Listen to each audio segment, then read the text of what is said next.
Buenas tardes a todos, un placer que estemos todos juntos nuevamente en un almuerzo académico que por una serie de eventos que hacen a la práctica de nuestra democracia interna se retrasó en el mes de mayo. No hubo tiempo para hacer todos juntos, así que es un placer que estén todos acá nuevamente, que estemos todos acá nuevamente y con ganas de compartir este momento. Se habrán dado cuenta que yo estuve en la cancha, por eso tengo la voz. Es un placer para todos y para mí que me toca este rol de ama de llave calificada, darle la bienvenida a Horacio Sanguinetti como orador de este almuerzo académico. Yo no lo voy a presentar a Horacio Sanguinetti porque todos saben que ha hecho una larga carrera académica aquí adentro, que ha sido profesor titular, que es un conjunto renovado, que además ha sido el rector del Colegio Nacional de Buenos Aires. Muy bien. Y entre otras cosas lo que todos sí sabemos, porque además de poder ser seguidores de Horacio al interior de la UBA, somos también, muchos de nosotros, seguidores de sus comentarios musicales, que hoy está acá para ver si cambiamos nuestra tónica. La charla de hoy de Horacio es Verdi y Wagner, arte, ideología y acción cívica.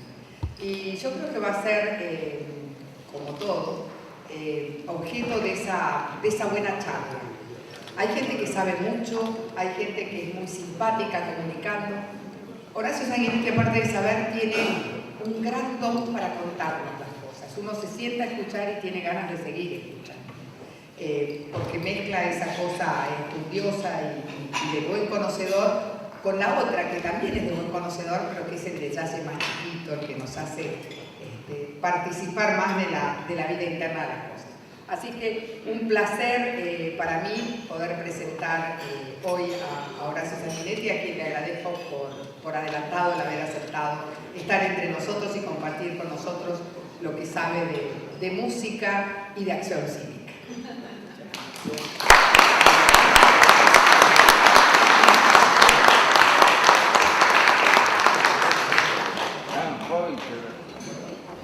Señora decana, queridos amigos todos los aquí presentes, en primer lugar señalar mi alegría de estar con ustedes acá, en esta casa que sentimos todos como una casa nuestra, y lo es.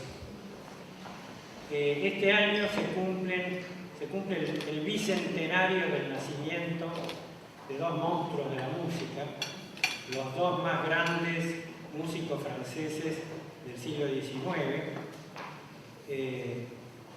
y seguramente si prescindimos de Beethoven, que cabalga entre el siglo XVIII y el XIX, los dos más grandes músicos del siglo, eliminando lo de franceses, que es así, porque ambos nacieron en lugares que en el momento en que nacieron pertenecían a Napoleón.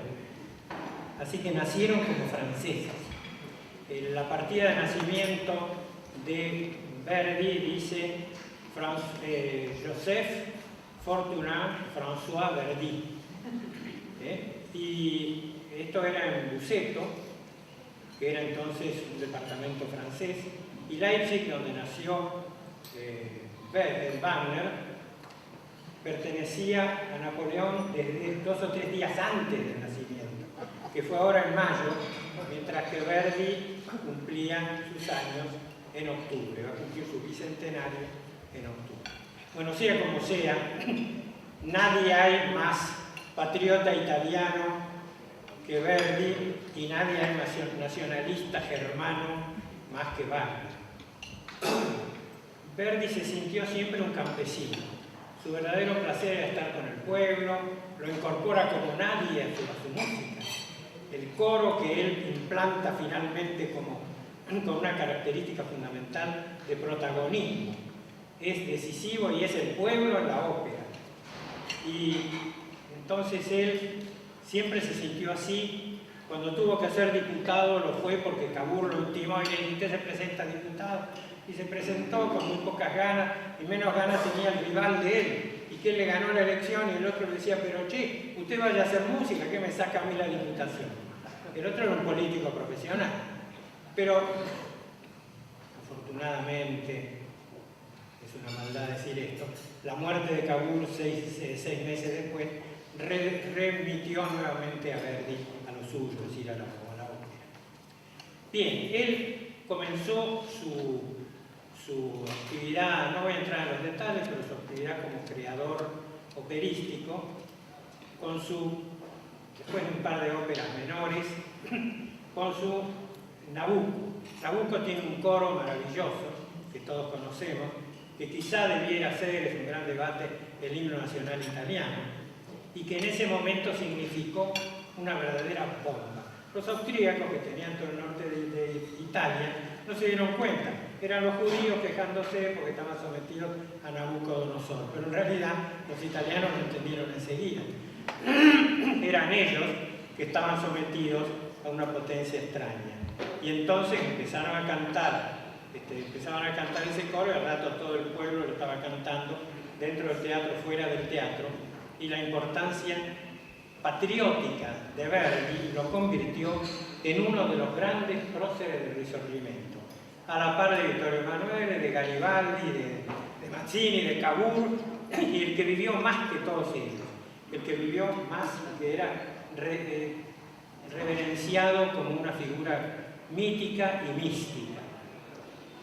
En ese momento, en la década del 40, estaban en París los más grandes músicos del mundo. En ese momento o habían muerto en la década del 40, como el caso de Chopin, o Donizetti, Bellini, pero todos ellos estaban o acababan de estar en París. Menciono quiénes, por ejemplo, Auber, Berlioz, Mendelssohn, Rossini, Bellini, Donizetti, Meyerbeer, Bizet, Wagner, Liszt, Chopin, Offenbach, Gounod, César Franck, Massenet. Pero hay otro genio que estaba en 1848 en París y que cuando le dedica a su hija la partitura de Hernani de Verdi, debajo de donde está impreso el nombre de Verdi, pone el más grande compositor contemporáneo. Año 48, Verdi no había escrito no había presentado prácticamente nada, ni Rigoletto, ni la Traviata, ni Aida, ni ninguna de sus grandes óperas. Hernani, Nabucco y alguna más. El que firmaba eso se llamaba Domingo Faustino Sarmiento. El genio detectó al genio, es una cosa prácticamente milagrosa. Y en esas maravillosas rendiciones de cuentas que él le hace al gobierno chileno que lo había mandado, incluye todas las funciones de ópera que son casi todas verdianas. Incluye otras cosas además, como orgía o gran orgía, que mejor no abundar delante de hablamos aquí en el centro. Incluye todo. Como él detectó es realmente asombroso. Lo cierto es que Verdi rápidamente se impuso con ese criterio suyo. ¿Cuáles eran sus pensamientos cívicos? Él estaba, reitero, con el pueblo, le gustaba estar con el pueblo. Alternaba con los reyes, como dice el sí de Rudyard Kipling, con reyes y con multitudes. Rechazó un título de marqués, que jamás Wagner hubiera rechazado.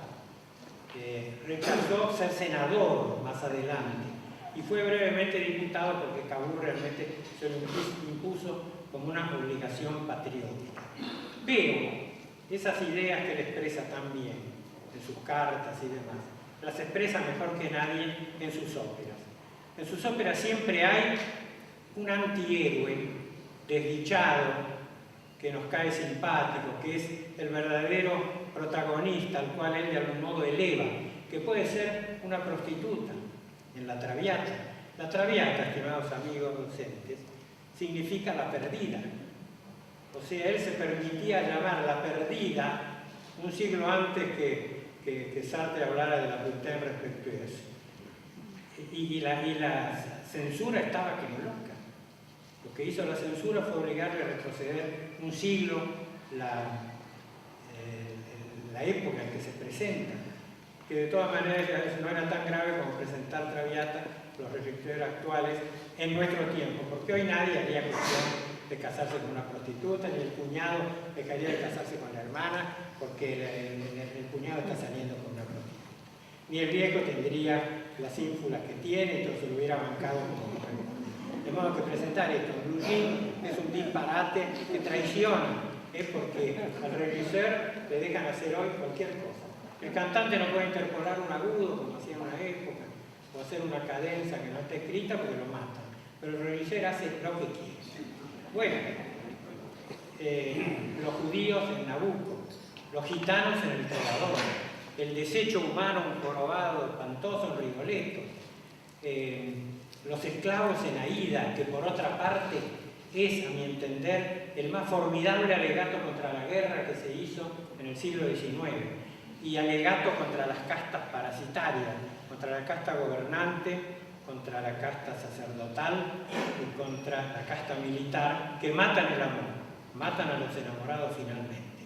Es un alegato extraordinario que no se advierte muchas veces por la belleza estética que tiene, pero tiene un mensaje profundísimo. O la ingenuidad de la pobre Gilda en Rigoletto, no sabe ni quién es el marido, ni quién es el novio, ni quién es el padre, se lo pasa diciendo, decime cómo te llamas. Y el otro dice, no puedo decirte, por esto, por aquello. El otro le da un nombre supuesto. Y así vive la idiotez más grande hasta que muere, por supuesto. Uno por el cual yo tengo mucha simpatía, no sé bien por qué, el viejo gordo, que es falso, personaje de una gran dignidad dentro de su condición aparentemente indigna. La soledad del poder en Simón Boccanegra, la amistad que él presenta tantas veces tan bien y magníficamente en Don Carlos. Nunca encontraremos en Wagner el tema de la amistad. No hay amigos y tampoco hay amor verdadero. El amor en Wagner se obtiene a través de la bebida de un filtro que se enamoran. Se enamoran Tristán y Isolda, se enamora Sigfrido, porque beben un filtro de amor. Bueno, esta ideología verdiana de defender al pobre, al maltrecho, al condenado socialmente, al ver el tenebroso, es decir, el bandido un poco a lo Robin Hood que aparece en Hernani, que es un noble que ha sido injustamente privado de lo suyo y se convierte en una especie de bandolero, también en otra ópera extraída de los bandidos de Chile. Entonces, Verdi hizo ese manejo siempre y tuvo además grandes aptitudes como hombre de teatro y como músico. Le bastan 3 compases para ubicarnos con una extraordinaria condición de la síntesis en el espíritu de cada uno.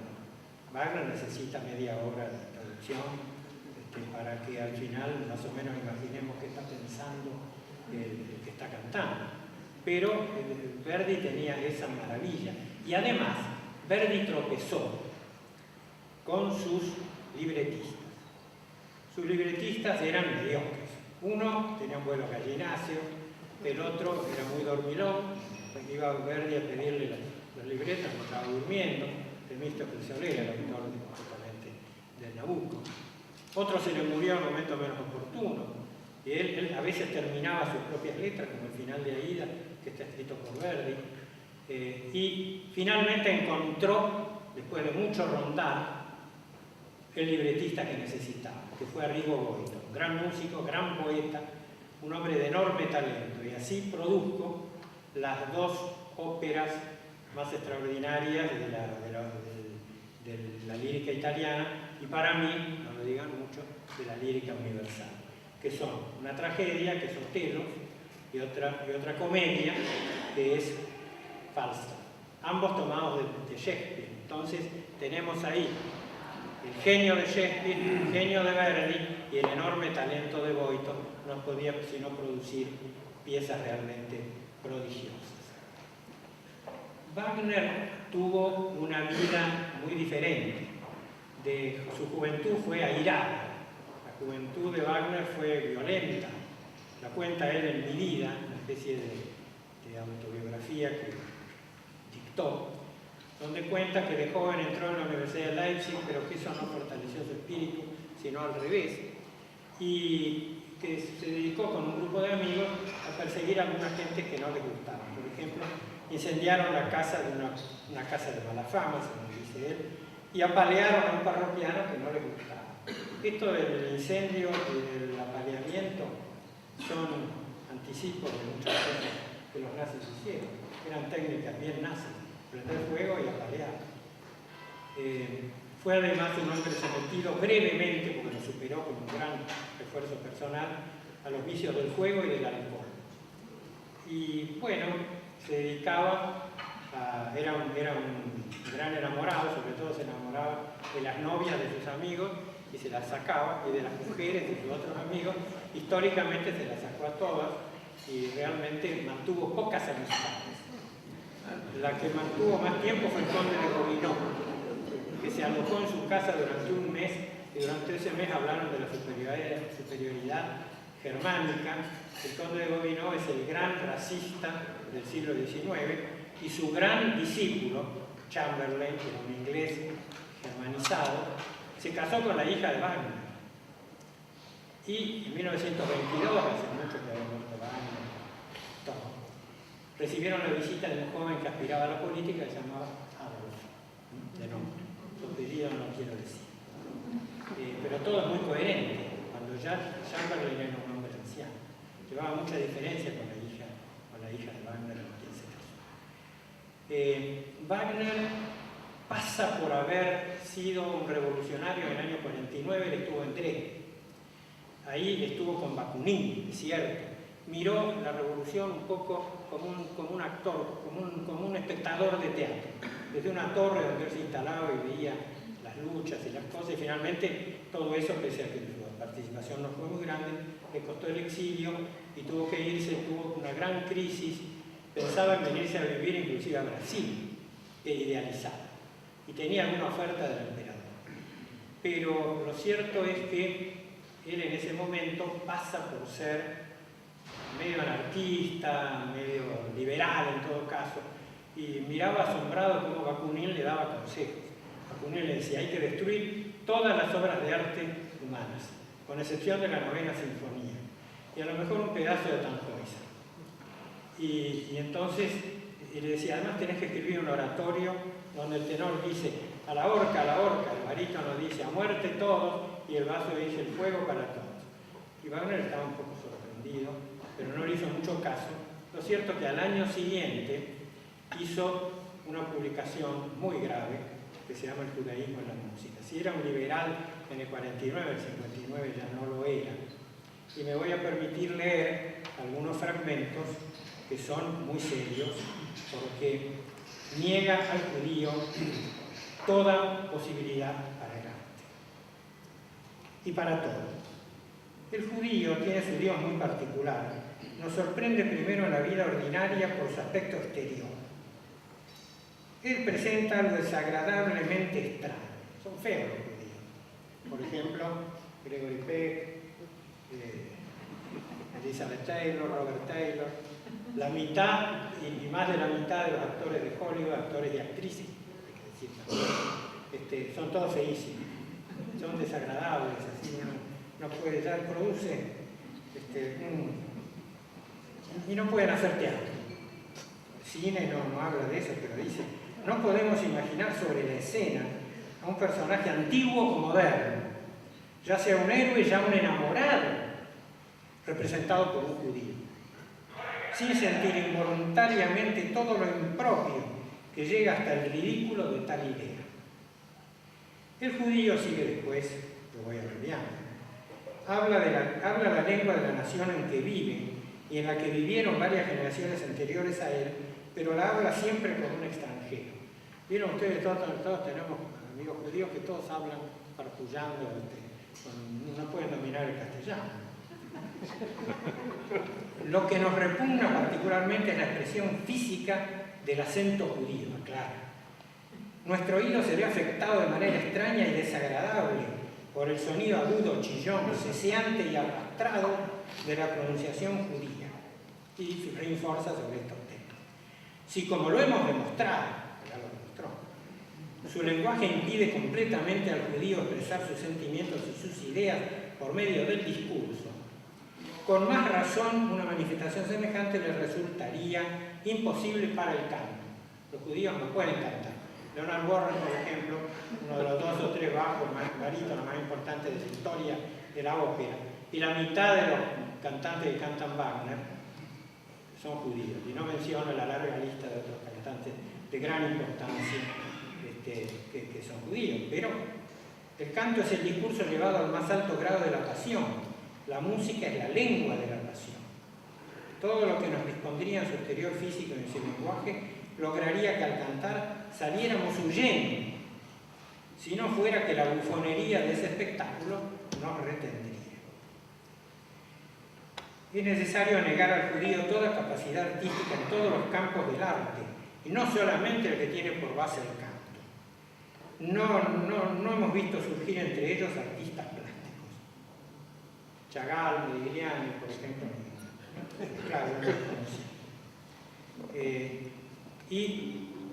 Como músicos, evidentemente, tampoco. Barenboim, Mahler, Erich Kleiber, tampoco. Está el judío cultivado. Eso es otra cosa, es una traición del espíritu judío. El judío cultivado se tomó el trabajo necesario para despojarse de las señas características de sus vulgares correligionarios. En muchos casos juzgó necesario para alcanzar su meta ayudarse por medio del bautismo cristiano, para lavar todo rastro de su origen.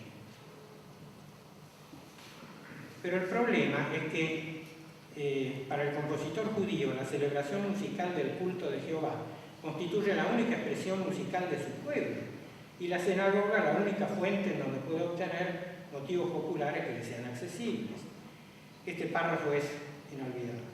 ¿Quién no tuvo ocasión de convencerse de lo absurdo y grotesco del canto religioso en una sinagoga popular? ¿Quién no fue embargado por la impresión más repugnante, mezclada con horror ridículo, al escuchar esos zumbidos y gorgoritos, ese piar, esos farfulleos, que confunden el sentido y el espíritu, y que ninguna caricatura lograría intencionalmente hacer más repulsivo que lo que se muestra allí en toda su seria ridiculez? Entonces,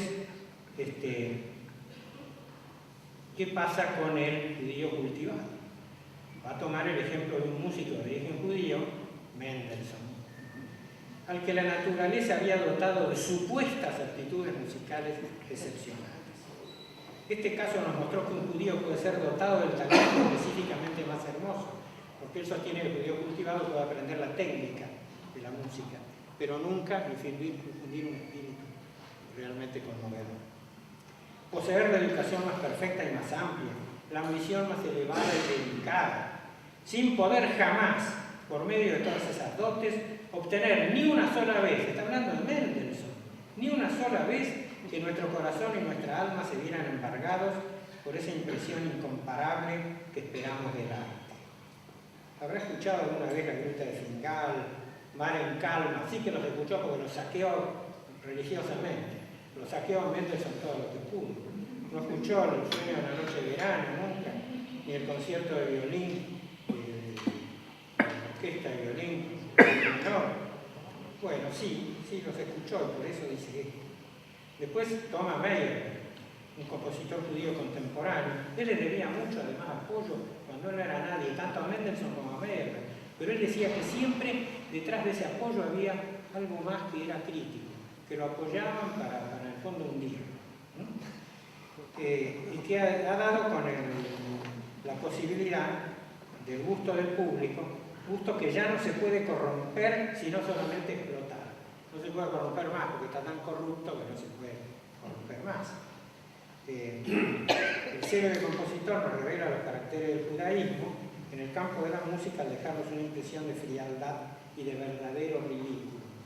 Bueno, Meyerbeer fue un poco sobredimensionado en su época, es verdad, pero no es para esto, es un compositor incomparable con Verdi, por supuesto, pese a que Canet le gustaba más Meyerbeer que Verdi. Bueno, eran cosas de época, pero no es para denigrarlo de esta manera brutal. Y luego, ¿qué queda? La poesía. Y Thomas Heine. Ahora debemos hablar de Heinrich Heine. se mintió a sí mismo al creerse poeta. Uno de los grandes poetas del romanticismo, imitado por todos, hasta por Becker, el maestro de Becker, que es el único poeta español del siglo XIX. Todos los demás son unos mamarrachos. Zorrilla, el conde Duque, el duque de Rivas. ¿Quién se acordaría del duque de Rivas si Verdi no hubiera hecho sobre Don Álvaro la fuerza del Sino su ópera La fuerza del destino? ¿Quién se acordaría de García Gutiérrez hoy en el mundo si no fuera por el Trovatore de Verdi está tomado de ahí? Y donde los disparates son tan grandes que solamente Verdi podía convencer de esas cosas. El momento en que los protagonistas se encuentran y cada uno además creía que el otro estaba muerto. Bueno, es todo un disparate, pero uno al momento que ellos se encuentran y uno esa música no puede evitar, yo no puedo evitar que se me caigan las lágrimas, porque está el genio de Verdi que humanizaba cualquier cosa en ese momento. Y entonces prácticamente no importa lo que ocurre, porque él lo humaniza maravillosamente. Bueno, volviendo a Heine, se mintió a sí mismo al creerse poeta, recibió como castigo sus mentiras limadas puestas en música por nuestros compositores. Y termina con esta frase maravillosa. Pero tengan en cuenta, le dice a los judíos en general, que existe un solo medio de conjurar la maldición que pesa sobre ustedes. La maldición que pesa sobre ustedes. La redención de Asaverus es su exterminio. No hay redención. Y yo tengo para mí que en un mundo donde había mucho antisemitismo, etc., me parece que esto el que lo dice por primera vez es Wagner. Yo no conozco otros casos. Ni Felipe II. Felipe II los mandaba a la hoguera, pero si el judío se hacía cristiano, a veces no muy sinceramente, bueno, había redención, había esa redención tan cruel de obligarlo a cambiar de religión, pero había una redención en la tierra. Para Wagner no hay ninguna, es el primero que lo dice. No nos digan los wagnerianos que, claro, Hitler abusó, tomó la música que la tomó para sus utilizaciones, se tocaba en los campos de concentración, y él la tocaba y la oía todo el tiempo y se extasiaba. Bueno, sí, le tomó la música, pero además le tomó las ideas. Lo terrible es que Wagner dijo, yo quiero que se me juzgue como músico, pero no solo como músico, también como dramaturgo y también por el bien que pudo hacer a la humanidad. Como músico era genial, indudablemente, un inventor o adaptador, porque también tomó cosas de Liszt, que era su suegro, etc. Y hizo realmente una obra musicalmente prodigiosa. Como dramaturgo, entre nosotros, era bastante malo. Yo no entiendo, como el teatro es un poco discurso y un poco acción, pero ahí se para el tenor y empieza a contar el argumento de las tres óperas anteriores y de las que están viviendo también. Entonces hay una famosa intervención del tenor, en el caso de los dioses, que empieza diciendo, Mime, como sabéis, era un enano. Entre los amigos de la ópera esto significa que es todo un raconto insoportable que dura 40 minutos. O lo que dura, y destruye las voces grandemente, el monólogo de Tristán en el último acto que dura 45 minutos, al cabo de los cuales el tenor se muere, literalmente, no es que se muere. O se muere su voz, que lo diga Ramón Minay, que lo diga nosotros, que diga Plácido cómo le fue después de cantarlo Engle, porque Wagner cruelmente usaba la voz humana como un instrumento más, sin tener en cuenta la calidad de la escritura, la condición de la escritura, y aborrecía de la escuela italiana, aborrecía del italiano. Odiaba la ópera de óperas, que es Don Giovanni, porque tiene el libreto italiano. Y sobre Verdi, un italiano, yo nunca he encontrado opiniones de él. Sé que se enfurecía cuando oía a la gente que cantaba las arias de Verdi por la calle y ninguna de Wagner, porque lo de Wagner es incantable e irrepetible, salvo la marcha nupcial de Lohengrin. Ninguna otra melodía es pegajosa realmente. En cambio, Verdi es realmente popular en ese sentido. Y Y parece que cuenta Cosima que le daban unas rabietas terribles porque oía eso. En cambio, Verdi le tenía cierto respeto, eran celosos uno del otro, nunca se encontraron. Verdi, cuando murió Wagner, mandó cartas realmente de sentimiento. Y cuando Tannhäuser fracasó, un caso muy notable en París, donde no se iba a dar y se dio finalmente por una orden de Napoleón III, que hacía algunas cosas bien. Por ejemplo, casarse con Eugenia de Montijo, una cosa que yo hubiera tratado de hacer si hubiera vivido en esa época. Pero también esto fue notable. Baudelaire tiene un artículo donde le agradece al emperador esta cosa tan extraña que ordenó, porque Napoleón III, entre sus contradicciones, tenía eso, así como creó el salón de rechazados que aprovecharon los impresionistas que eran rechazados del salón oficial. Bueno, entonces, cuando se fracasó, porque dio solo 3 funciones y no pudo seguir, fue silbado, etc., Verdi entró en su casa y estaba la familia festejando. Entonces los atacantes le dijo, de ninguna manera.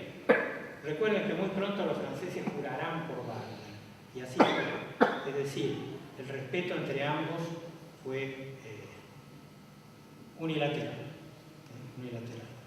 Como en realidad son 2 vidas paralelas, que nunca se encontraron, absolutamente paralelas, y no se encuentran nunca, ni siquiera en el infinito. Nos dejaron una obra arquitectónica cada uno, muy importante. Wagner construyó, con plata ajena, por supuesto, el Teatro de Bayreuth, que es realmente una obra monumental, y que él hizo en función de sus propias ideas sobre cómo debía construirse un teatro de ópera, con la orquesta medio escondida, etc.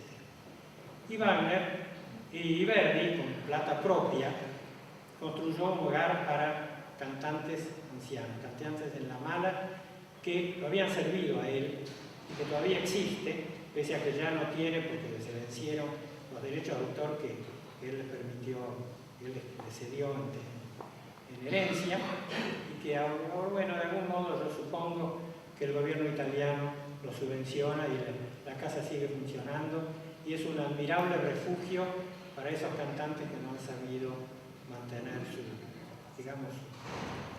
a salvo su patrimonio, que es muy frecuente entre los cantantes que ganan mucho dinero, muchas veces son gente de extracción social muy particular, y pronto, cuando cesa la voz, que cesa mucho antes que la vida, cesan también los ingresos y tienen esto. Pero Verdi salió en su defensa. Estimados amigos, yo quiero terminar esta breve charla recordando entonces y honrando a estos 2 grandes genios musicales, abominando del Wagner cívico y admirando al Verdi cívico. Y quiero, o si hay algún aplauso después, que no sean para mí, sino que sean para Verdi. Vamos a escuchar el famoso coro de Nabucco, Va pensiero, en una grabación que no es muy buena desde el punto de vista técnico, sino que está tomado en vivo del concierto que se dio el 11 de mayo de 1946. Fíjense ustedes, a un año de terminada la guerra, cuando la Scala de Milán, que había sido bombardeada y destruida, fue reconstruida en el término de a todo lujo y de una manera maravillosa, y Toscanini, que había debido exiliarse bajo el nazismo, fue que la reinauguró, y estos conciertos entonces lamentablemente no se grabaron técnicamente con buenos mecanismos, sino que alguien lo grabó de la radio. Ustedes van a excusar que no sea una gran grabación, pero entonces si hay algún aplauso, que sea para ver.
por lo menos para mí, descubrimiento de la prosa wagneriana con el exterminio, además de aprender muchas cosas agradables sobre el amigo Verdi. Así que muchísimas gracias, Horacio, realmente un placer. Y este final ha sido como un postre más rico que nosotros teníamos preparado. Así que muchísimas gracias.